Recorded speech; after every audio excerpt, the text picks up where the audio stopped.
नमस्कार दर्शकों, आपका हमारे चैनल धर्म मित्र पर स्वागत है। अक्सर हमारे मन में विचार आता है कि आखिर ओम मंत्र में इतना खास क्या है और क्या हो सकता है। ओम मंत्र का रहस्य हम सबको यह तो पता है कि ओम के उच्चारण से मन को शांति मिलती है और सकारात्मकता बढ़ती है।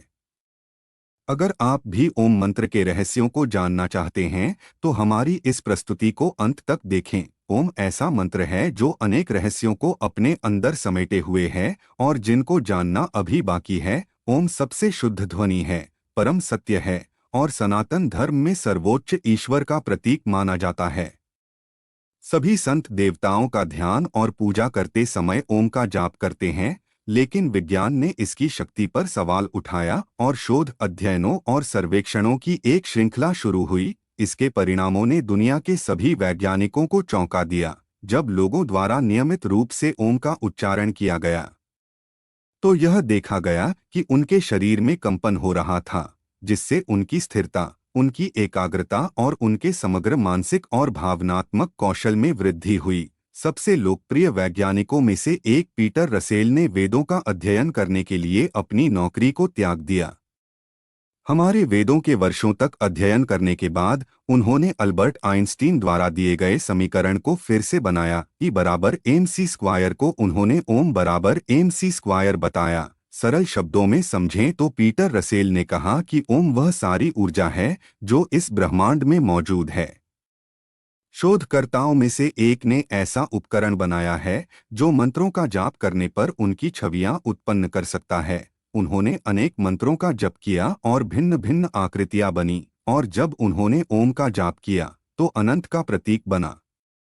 इन दिनों कई ड्रोन और अंतरिक्ष यान अंतरिक्ष में भेजे जाते हैं। अंतरिक्ष में इन ड्रोनों द्वारा रिकॉर्ड की गई कई ध्वनियां ओम के समान सुनाई देती हैं। इस प्रकार कई वैज्ञानिक इसे अंतरिक्ष ध्वनि भी कहने लगे हैं।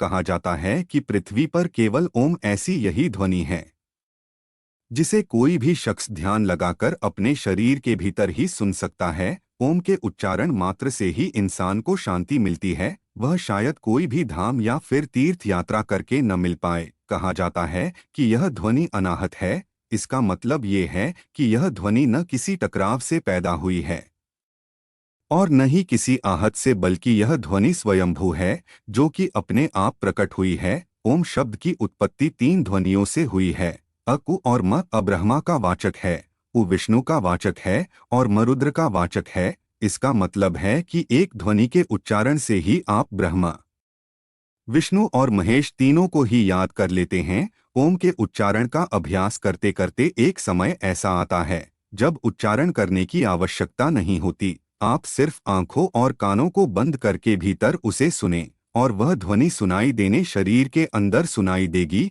प्रारंभ में वह बहुत ही सूक्ष्म सुनाई देगी, फिर बढ़ती जाएगी। साधु संत कहते हैं कि यह ध्वनि प्रारंभ में झींगुर की आवाज जैसी सुनाई देगी, फिर धीरे धीरे जैसे बीन बज रही हो, फिर धीरे धीरे ढोल जैसी थाप सुनाई देने लग जाएगी, फिर यह ध्वनि शंख जैसी हो जाएगी और अंत में यह शुद्ध ब्रह्मांडीय ध्वनि हो जाएगी। इस मंत्र के लगातार जप करने से शरीर और मन को एकाग्र करने में मदद मिलती है। दिल की धड़कन और रक्त संचार व्यवस्थित होता है। इससे शारीरिक रोग के साथ ही मानसिक बीमारियां दूर होती हैं, काम करने की शक्ति बढ़ जाती है। इसका उच्चारण करने वाला और इसे सुनने वाला दोनों ही लाभान्वित होते हैं। वेदों में भी कहा गया है कि मंत्रों का अधिक अर्थ नहीं होता, यह मंत्रों का पाठ है जो उन्हें शक्तिशाली बनाता है, क्योंकि यह शरीर में शक्तिशाली कंपन उत्पन्न करता है जो हमें अपने सर्वोच्च स्व और ईश्वर के करीब लाता है। इसलिए अपने सनातन धर्म पर गर्व करें और नियमित रूप से ओम का जप करें।